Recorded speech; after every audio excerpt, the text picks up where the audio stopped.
Hello, welcome to Working Dragon Mystic, where we discuss real, metaphysical, and occult knowledge so that you can manifest real and tangible results in your life.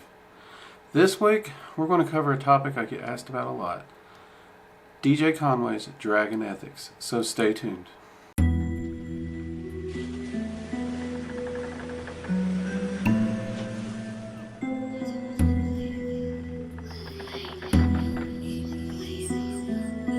Okay, this week I want to touch on something that I don't think I've really mentioned it at all on this channel, but I've gotten a lot of questions about it. And that is DJ Conway's Dragon Ethics. Now, some of you have wondered why I've not talked about this, and many of you who know I've recommended Conway's books have seen it. Many of you have even seen it prior to me recommending Conway's books. And some of you have even seen them referenced on other channels that may discuss dragon magic.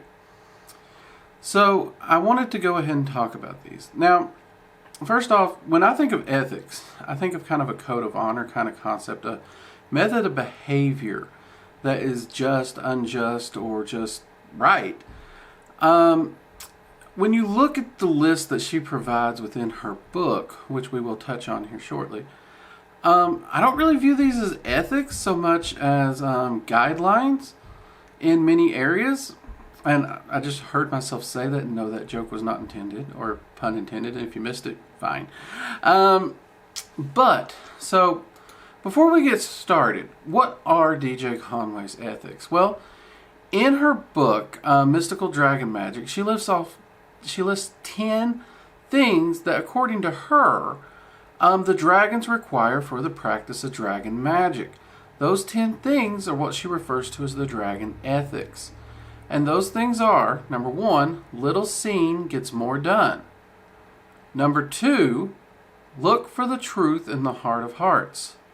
Number 3, a lie burns both the liar and the silent listener. Number 4, be true to the responsibility of the balance. Number 5, silence and magic both are needed. Number 6, honor your elders, for they carry important and ancient knowledge. Number 7, evil gives no forewarning and no pause for relief. Number 8, dignity speaks well of a messenger. Number 9, you color your own light. And number 10, what happens to one stone reflects on all. Now, as you can see, by and large, this doesn't really represent a code of honor or a code of behavior or a code of how to act in general when you're talking about just society and how to be a good person. Some of these really do touch on that. Some of these do not. Now, this is something that she does recommend you meditate on in her books, which I did do a lot of meditation on these statements. So, naturally, you're going to ask, Drake, if you've spent the time meditating on them early in your practice, why haven't you brought them up to us? Well, the truth is, they didn't help as much as you would think. In fact, they added layers of confusion there.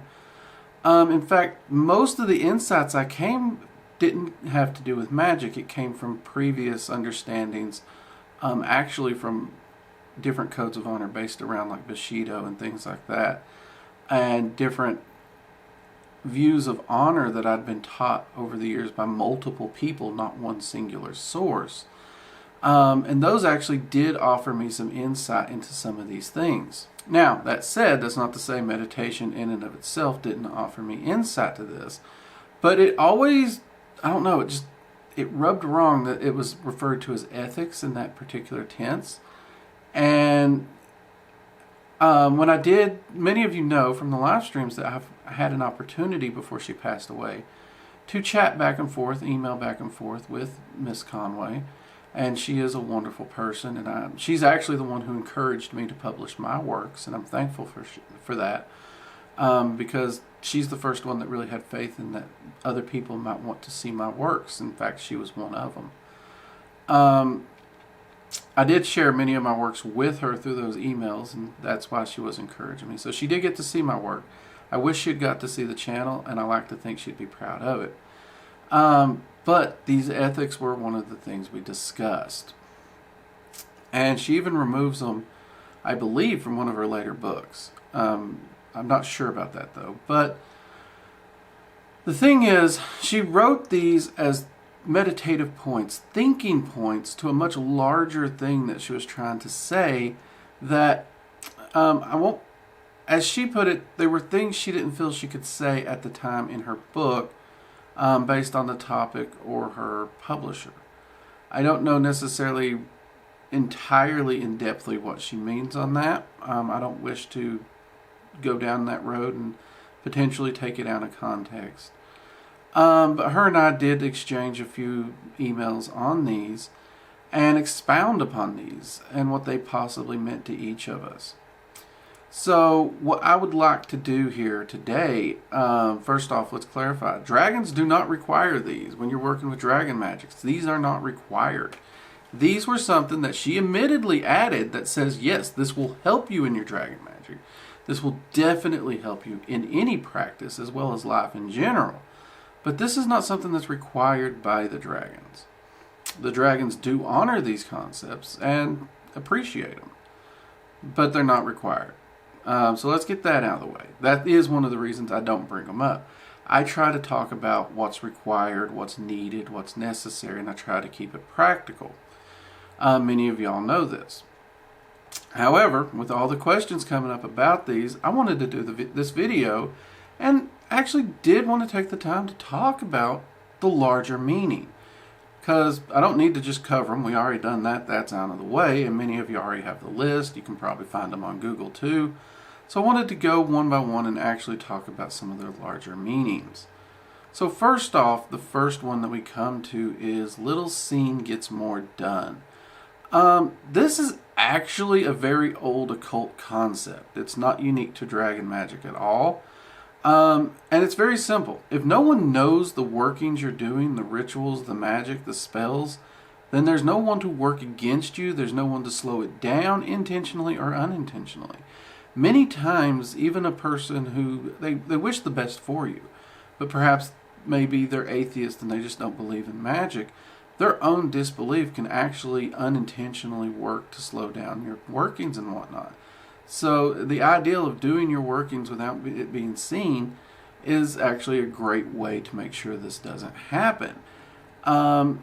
It's the same thing as if you have a project to do. If you sit down, put your head down and do the project and you're focused, you're going to get that project done a lot quicker than if you have someone constantly interrupting you, constantly driving you crazy, which is going to constantly slow you down every time they interrupt you. And they could even break up a good stride. Writers, when they get in the groove, that's when they put out their best work. If you break that, oh man, that can be done for the day. Have you ever tried to clean around a kid? You're putting things away, they're ripping it out. They're working very much against you in those situations. Anytime you can eliminate those distractions, you're going to get more done. That's literally what this is actually stating. And that one's pretty straightforward. Now the second one, I really do like this one a lot. It says, look for the truth in the heart of hearts. This one, in her book, she talks about the dragon's heart and those kinds of things. And she does make it very poetic.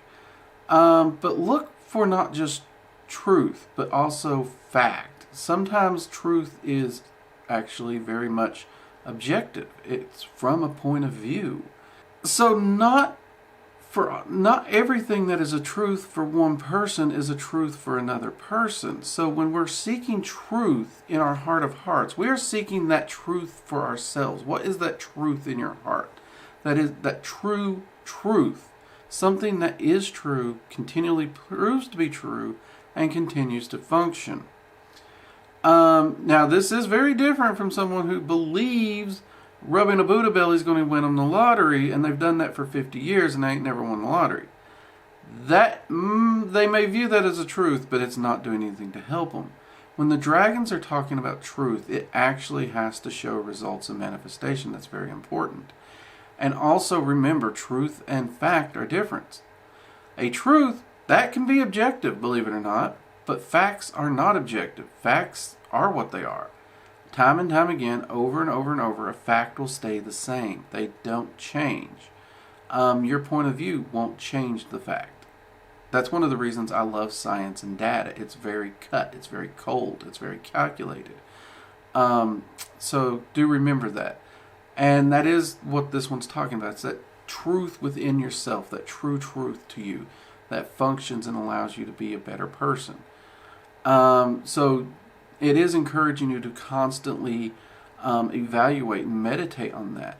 Because just as you're always evolving as a magician, just as you're always growing and as you're always changing, so too will your perspective and your viewpoints on truth. Remember that. All right, number 3. This one, I love it, and I get so much flack because people do not like this one. A lie burns both the liar and the silent listener. This one is all about indifference. This is the one where we in modern culture have gotten complacent. We've gotten comfortable. It's easier to do nothing or to turn the other way. This is the reminder that indifference is as wrong and as damaging as the harmful act or the wrong action that you turn the blind eye to. It goes well beyond just lies. It goes beyond actual actions. We all know people who's been in a bad situation, perhaps a bad relationship. We've seen bad things happen, and we would actually cross the sidewalk. We'd actually turn our back. We'd put our heads down in a restaurant and say, I'm not getting involved. That's not my problem. Your indifference, your choice to avoid that, your choice to allow that injustice to happen, that's a choice you make. That is an act of choice. And it's just as active as the person who chose to tell the lie or to do the injustice. That's what this one's talking about. This one is about very much accountability and standing up for what is right and what is just and not looking the other way just because it's easier. And this is something the dragons do talk about a lot and they're big on. So if you are one of those people who your code of life is to just get through and avoid everything else and look the other way, dragon magic might not be for you, because the dragons will push you into those situations.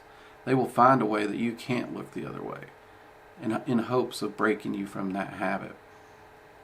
Okay, number 4. Be true to the responsibility of the balance. This one should be no surprise to the dragon magic practitioner to be here. If anything, we should be more surprised it's not higher up on the list. Now, to the dragons, there is nothing more important than the balance across the multiverse. And in all things they do, that will always be the first thing. It will supersede everything else they do. They will put the balance before all else. Everyone else in the multiverse, even their own lives, the balance will always come first. So, this is a reminder to anyone working with dragons, especially a dragon magic practitioner, that in all things, in all planes, in all realities, nothing is more important than the balance. And that we, as the practitioners, must seek to maintain this as best we can. And that to not maintain this and actually to willingly, knowingly, or even accidentally push that balance and throw it out of balance, there's going to be a price to pay.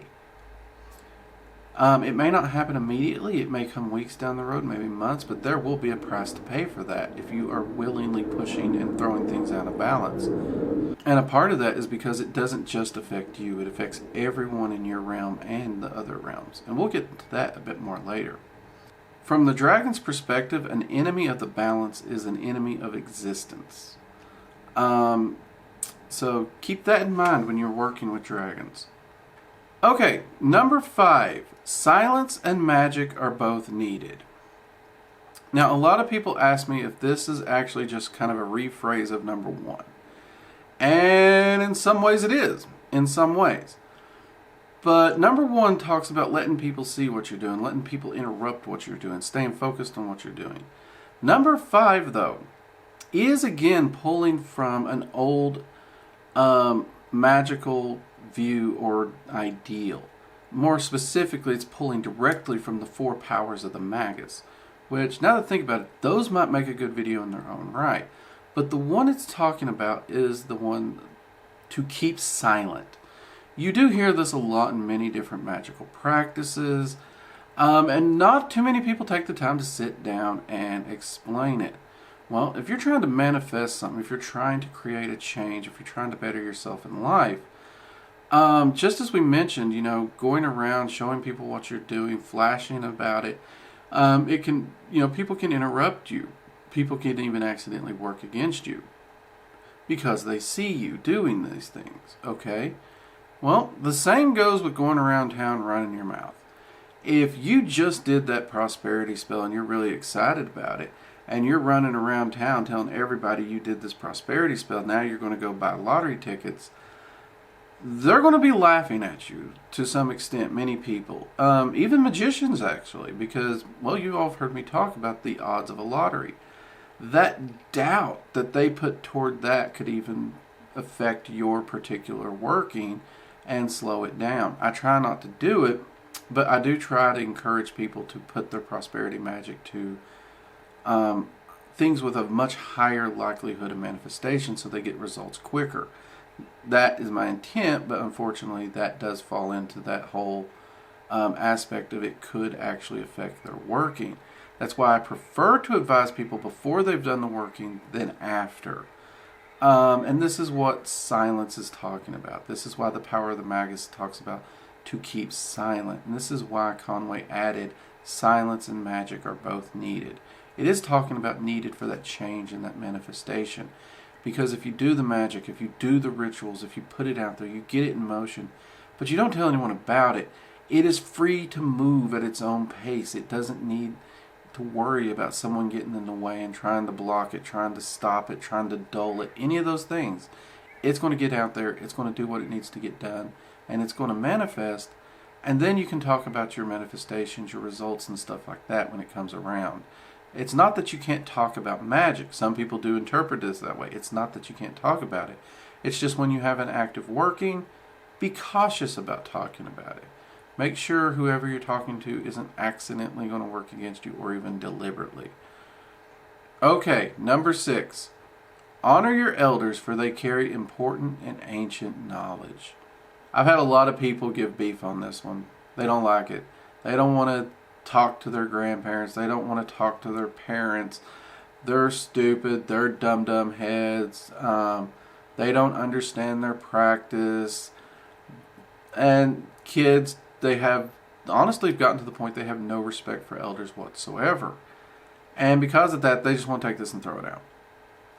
Okay, here's the thing. Even if you don't like them, they can teach you something. Even if you don't agree with what they're saying, they can teach you something. The past should never be forgotten, should never be erased, should never be sterilized, should never be altered in any way to make it even more palatable. We should present the past in its truth, in its facts, in its ugliness, in its absolute. If a mistake was made, we need to make sure that mistake never happens again. We need to make sure it happens again so that we remember the pain, we remember the sacrifices and all those things that happened. I remember my grandmother talking about the Great Depression. I know a lot of what I do, and I make sure, and I respect money, and I respect property and stuff, not only my own, but for other people, largely because of the stories she told me of having nothing. The amount of people who have had nothing, truly nothing. And to watch them build it back up. Those are important lessons that we all need. The ability to be self-sufficient, the understanding of what that means to be self-sufficient. This is what we have to learn from our elders, whether we agree to them or with them or not. There's many people in my family. I don't like them. I don't. But at the same time, when they talk about their past, I try to listen. Because I could possibly learn from their mistakes, and that's a huge one. And I have learned greatly from the mistakes of others by listening and being mindful of it and not shutting down and being judgmental. This is what it's talking about in its simplest form. But also ancestor work. When we're talking about doing ancestor work, those are your elders as well. There's so much we can learn from our ancestors through ancestor work. That brings a whole new layer and a massive depth to this concept of the elders. And of course, it is talking about the dragons and entities older than us as well. So this one goes very, very far into those. Okay, now this next one, no one likes it. No one likes to talk about it, but we're going to do it right here. Evil gives no forewarning and pause for relief. The amount of people that I hear crying about what you can say, what you can't say, what you can do, what you can't do, that offends me. I wasn't ready for this particular event in my life. I wasn't prepared.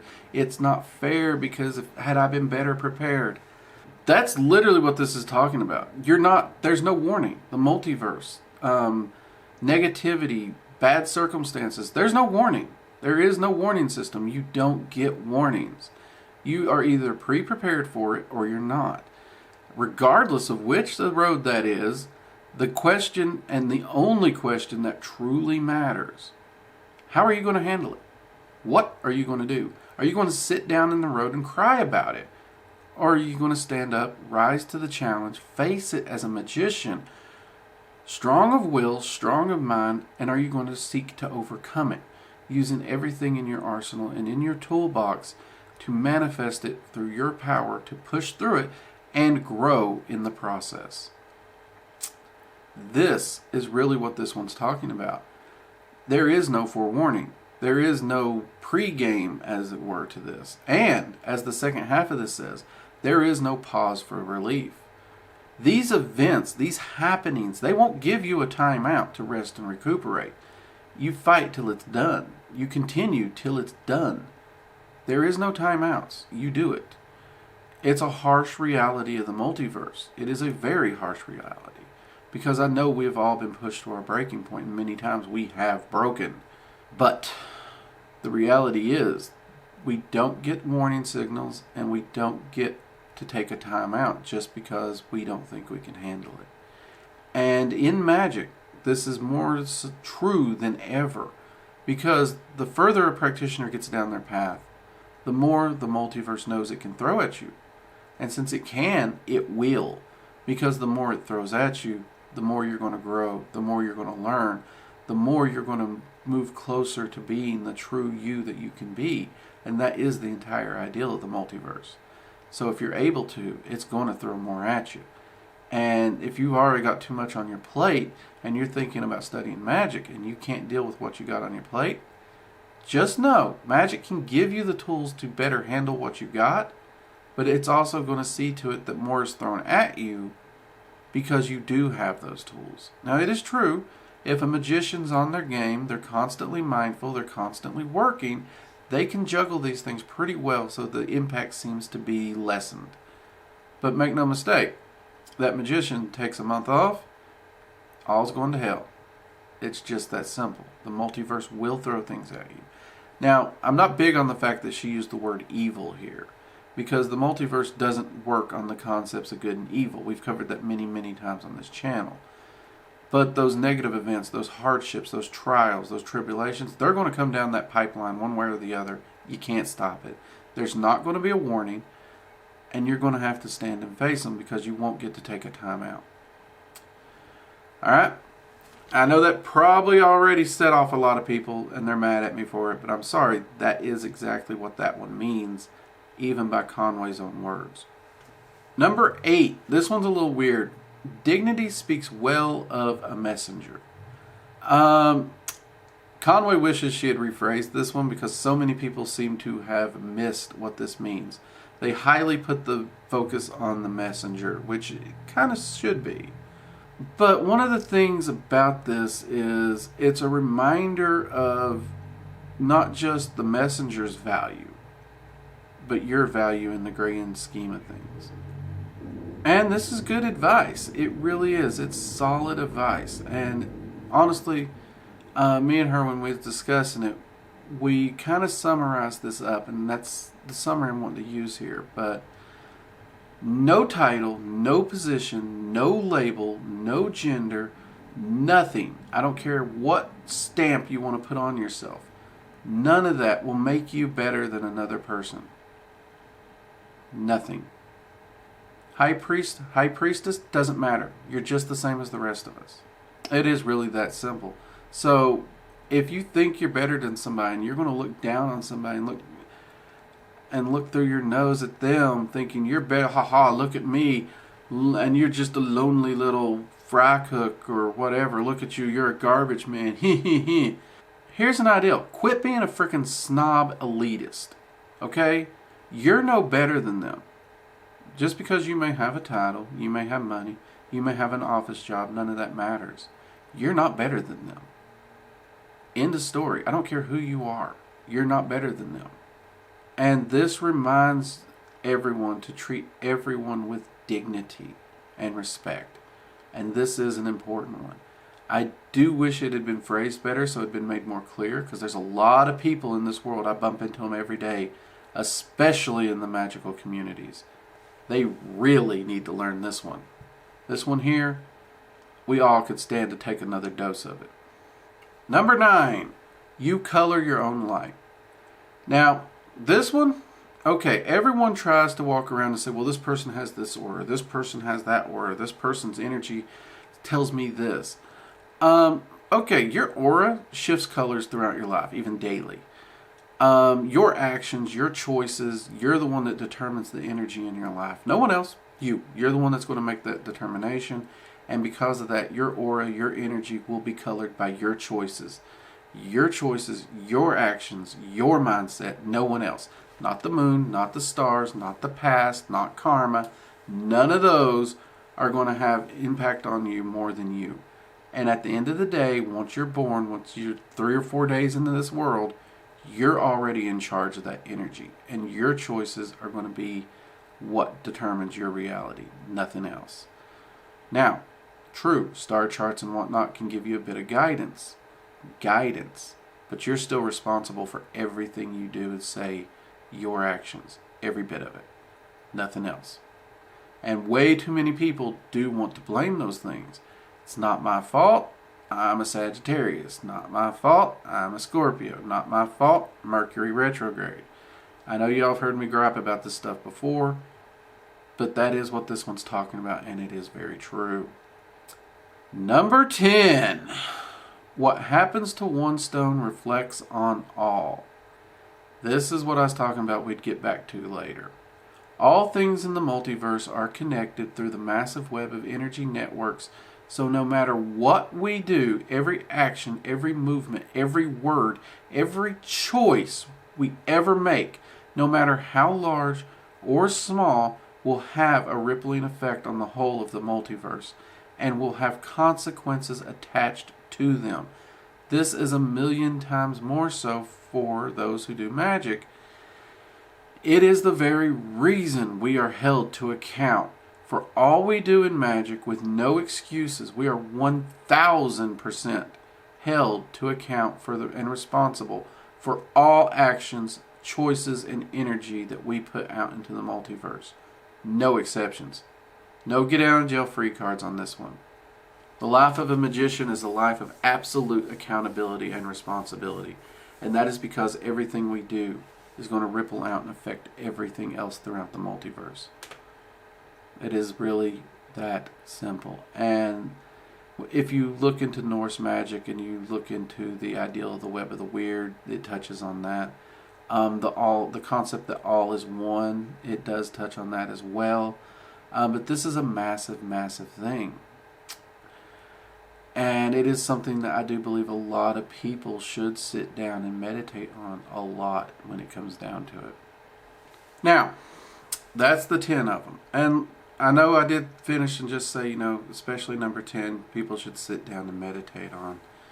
But I would actually recommend meditating on these and actually take this video one by one if you want. Pause it, stop it, take the notes down, and take the time to meditate on these for yourself. Ask yourself how you can start implementing these into your life. I know a lot of these sound horribly, horribly harsh to a lot of people. And they will sound harsh. And if they sound harsh, I'd recommend meditating on them even more. Because to most magicians who understand these concepts already, there's nothing harsh here. They actually think it's common sense. And I think that's one of the reasons we fail to discuss these topics so much. Either A, we view it as common sense, or B, we've gotten to the point where talking about these kind of ideals of personal accountability and responsibility and the harshness of reality has become almost taboo.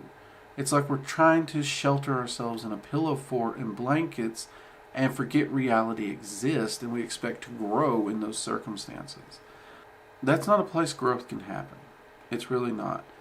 And that is a sad thing. We've lost the ability to disagree. We've lost the ability to have debates. We've lost the ability to discuss without someone becoming offended. Understanding these and understanding those things is part of self-mastery.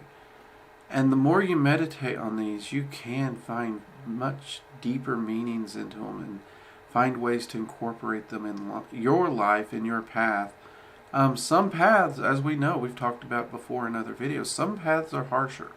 Draconian magic, for example, it's not dragon magic. We have a whole video on that, in fact. It is a harsher magic. It is a harsher path. It can be more aggressive. That doesn't make it wrong. So, on a draconian path, there are probably plenty of practitioners who would see these and not find them harsh at all. Though, there is just as likely people on that draconian path who would find some of these particularly harsh, depending on their viewpoints. It's hard to say. But it does fascinate me and amaze me that Conway had the foresight to put these into her writings for people to meditate on in hopes to get that accountability, to get that responsibility into the hands of a magician and into the younger generation, and hope they would take that and run with it. That is the Dragon Ethics presented by DJ Conway, and a deeper look into their meanings and ideals that get you started. Now, don't just take these as gospel, factual, end of debate, Drake has done said it, he has spoken. No. These are some base ideals and starter points to the deeper meanings of these 10 things. I highly, highly encourage you, if you are interested in these 10 things, to meditate on them. Take the time to dive deep into them and take the base examples of what was presented here to try and expound upon those and find what they mean to you and how you can use these to better your life, better your practice, and just better yourself. Because at the end of the day, that's what it's about, ain't it? Bettering yourself, bettering your life, and bettering your path. If you can do those things, you can really start to shape the reality you want and manifest the life you want and be the best you that you can be. And that really is the goal at the end of the day. Now, again, these are not a requirement of Dragon Magic. That's the reason I haven't talked about them much before. So, perhaps you don't want to deal with these at all. If that's the case, I understand. The dragons will teach you lessons as they need to teach them. There's nothing that stops them from doing that. And if you're listening to your guardian dragon and your co-magician through your lessons, you will have no trouble learning the wisdoms that they need to teach anyway. But I did want to cover these. I know a lot of you have been asking about them. I hope you've enjoyed the video. If you have, make sure to hit the like button, give us a thumbs up. Also, smash the subscribe button. That way you're notified anytime we release a new video. Or we go live on live streams. We always do live streams on Friday and Sunday, 7 p.m. Eastern Standard Time. And thank you all for all the support, the wonderful comments, the emails. Y'all's great. And I will see you in the next live stream. Y'all take it easy. Till next time, I'm Drake, and this has been Working Dragon Mystic. Bye-bye.